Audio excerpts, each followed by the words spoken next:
The Christmas story, as I'm sure you already all know, is a metaphor, an extended metaphor that tells the story of each and every one of us. It's not a story of someone else. It's not his story or even her story, but your story.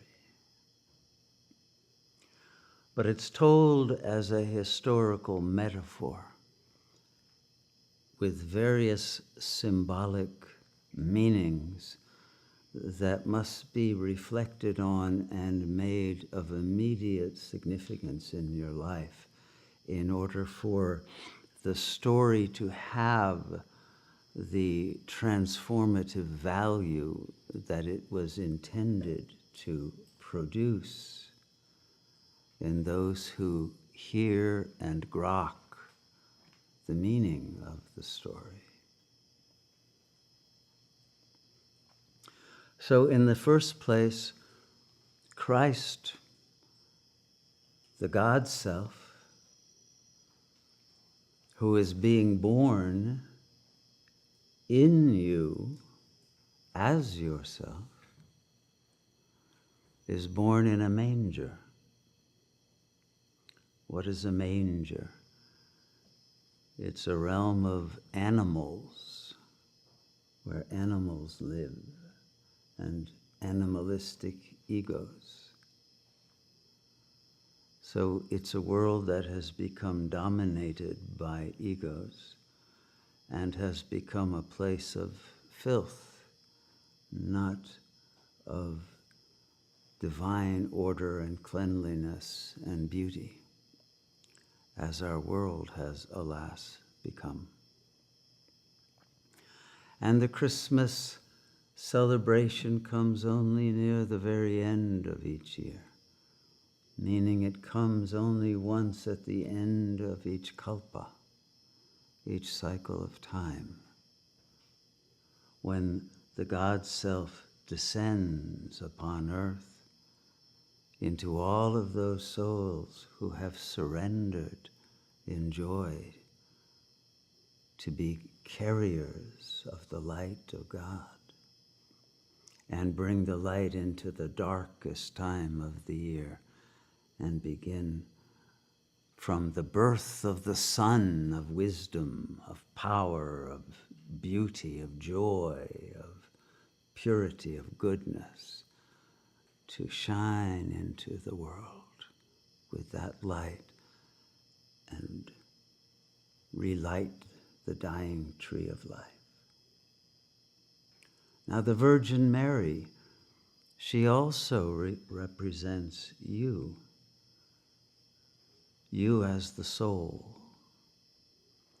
Because the soul is a virgin, the soul has not yet consummated its blissful union with the GodSelf. But this is to occur during this season. It is called the Advent. And after that blissful union, the self is born.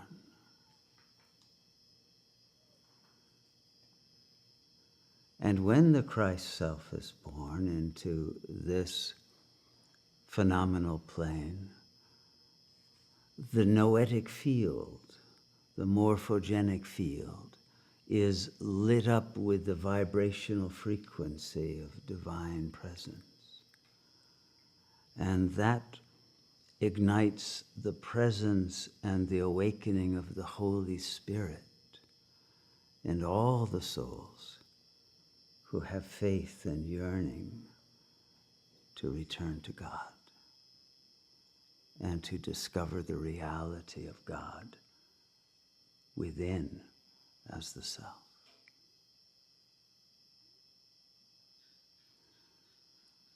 And so this is that moment in which the story becomes reality.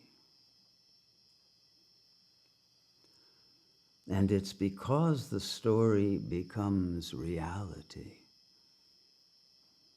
that in the next kalpa, the reality again becomes story. And every culture has equivalent stories. We saw the Ramayana as a very ancient version of the story. But Osiris and Isis and Horus are another example of that same nativity story. And the same story is there in Adonis and Bacchus and in Zarathustra and in many, many other cultures of avatars and of the story of the conquering of darkness by light at the end of time. But the divine warriors of light who must be filled with the Holy Spirit in order to become fearless, because the problem is fear, fear of death, fear of life, fear of transmigration and being born again in Kali Yuga, fear of pain, fear of karma, fear of suffering of every kind, and fear of infinity, fear of God, because to the ego, God signifies death.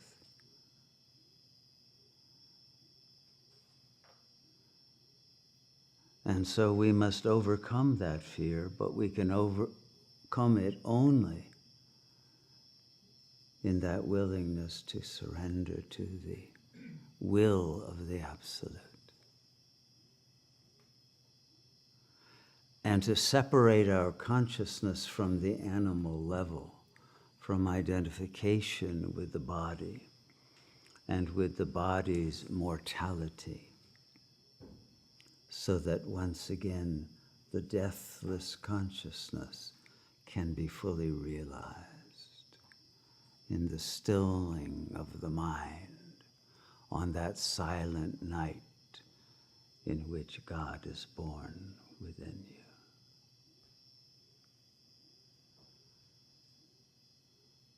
But the silence must be total, must be absolute. The stillness of any egoic agitation.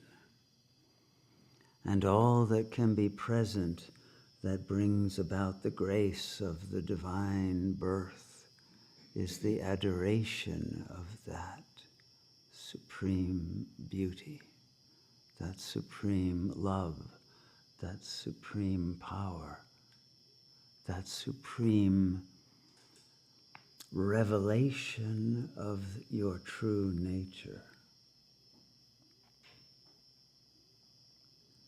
that will overcome the attachment to the false.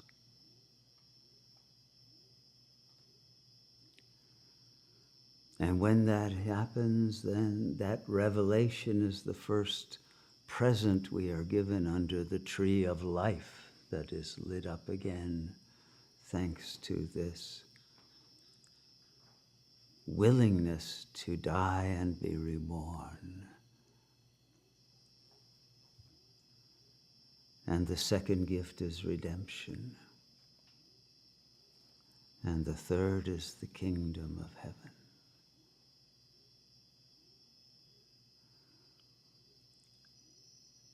And others will receive many other gifts in the form of divine virtues and siddhis and powers to face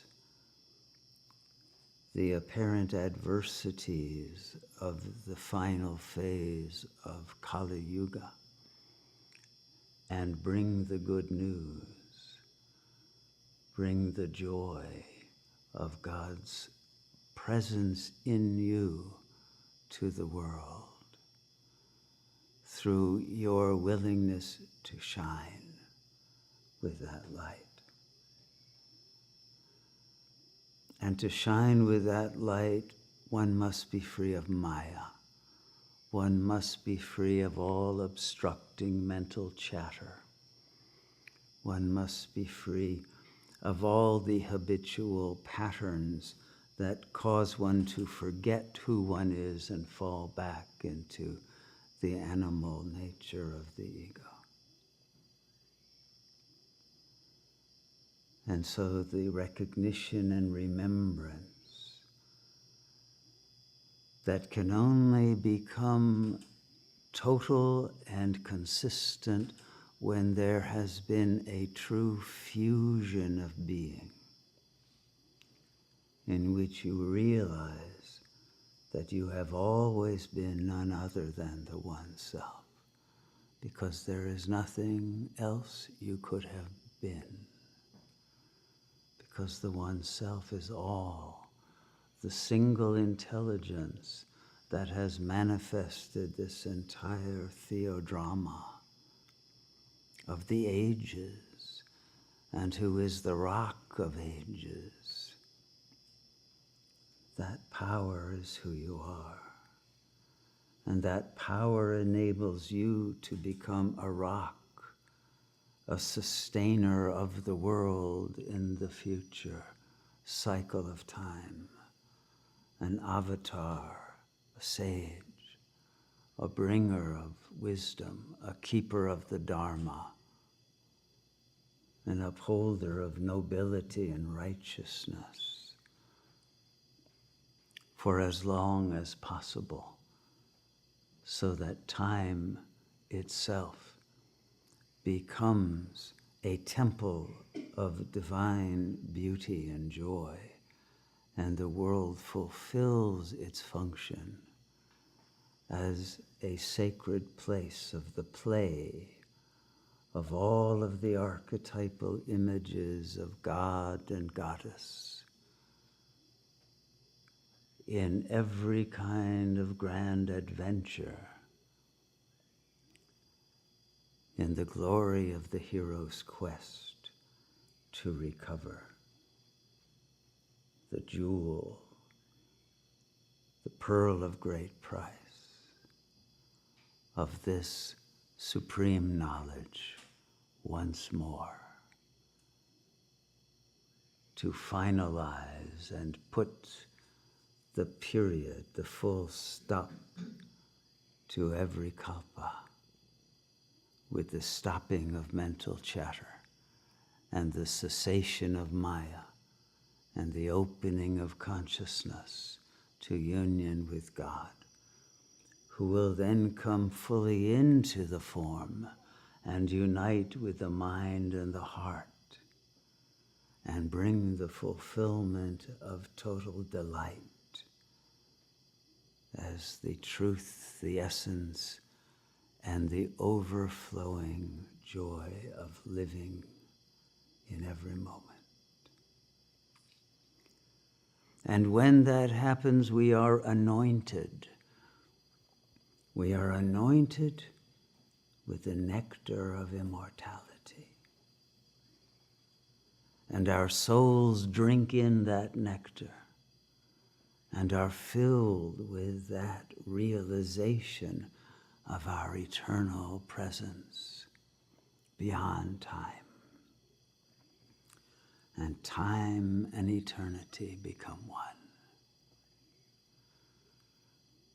This is the moment of the realization of the non-duality of transcendence and immanence, of the phenomenal and the noumenal,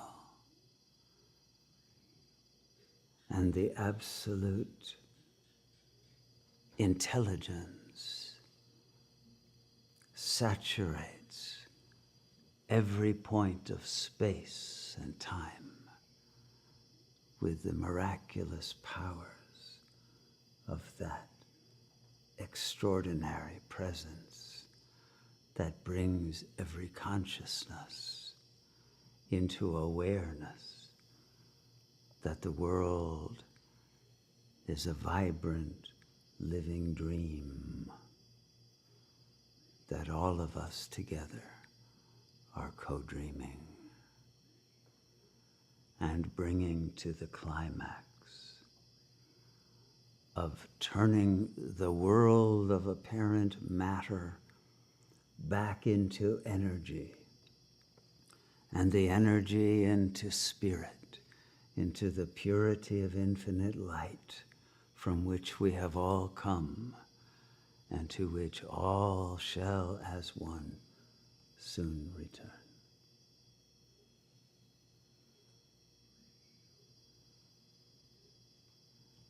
It is the glorious privilege of Sat Yogis to be aware of the true meaning of this story, and to have made yourselves ripe and ready to take your places, to play the parts of the highest roles that God offers at the end and beginning of time, to serve as angels, both here within the bodily form and some beyond in the supernal light, saving souls everywhere with the power of the intervention of the divine vibrational frequency that brings revelation and peace to every heart.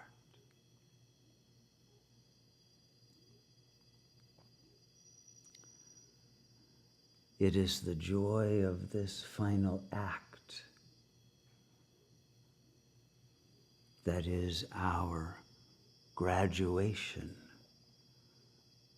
our valedictory performance as we emerge from the larval stage of egoic consciousness into the angelic butterfly, and then beyond to become one with the Son of infinite, eternal power of creation.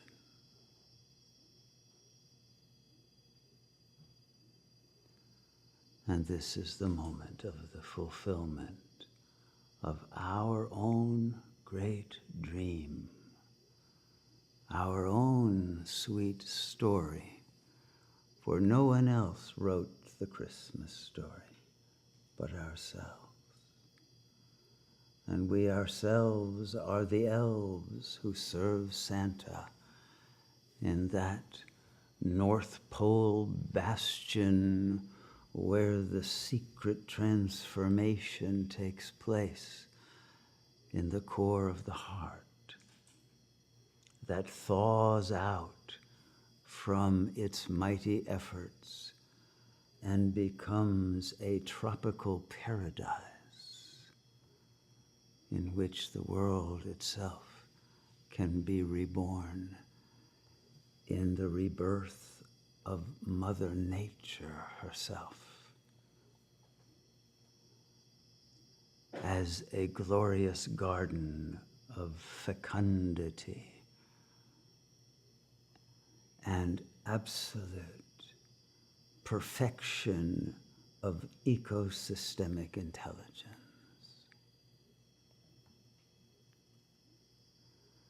And we are part of that system. We are the stewards and shepherds of the system. It is our function to sustain it, and then at the proper moment to enable it to end in glory, in light, in joy, in love, in peace, and to overcome the apparent flames of suffering that will be occurring in the matrix of the manger. But that matrix we know is not real. And so we are able to enter into it fearlessly with the power of saving those who have fallen into darkness and despair back into the luminous clarity and delight of our true nature as the transcendent self, forever untouched by pain or suffering.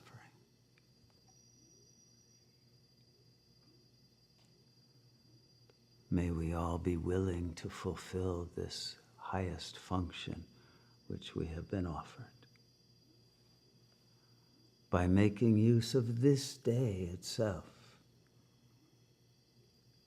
as that moment in the ritual of Christian recognition in which that sacrament of truth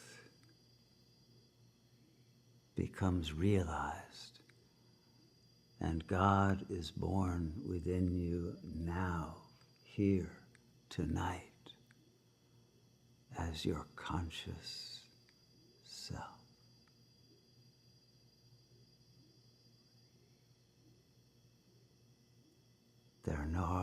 There are no obstacles other than your own resistance to that surrender that is itself mastery.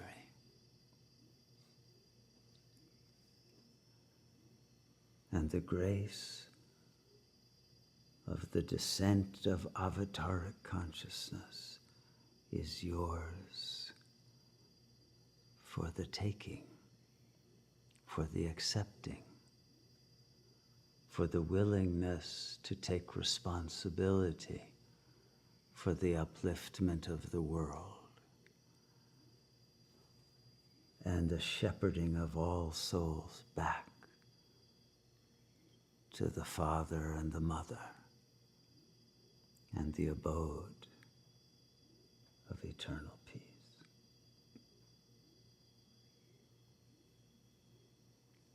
May we join together,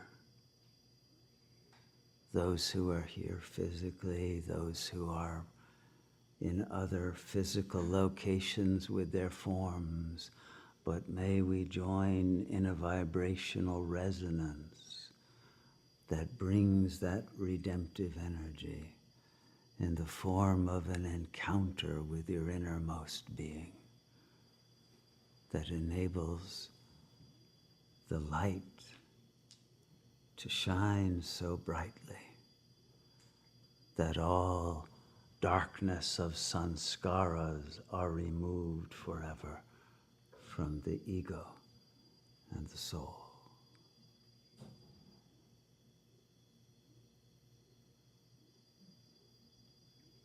And may we know that grace and share it as a superorganismic whole with such power that it spreads like wildfire through the planetary noetic field and completes that dissemination of power that enables all to become free.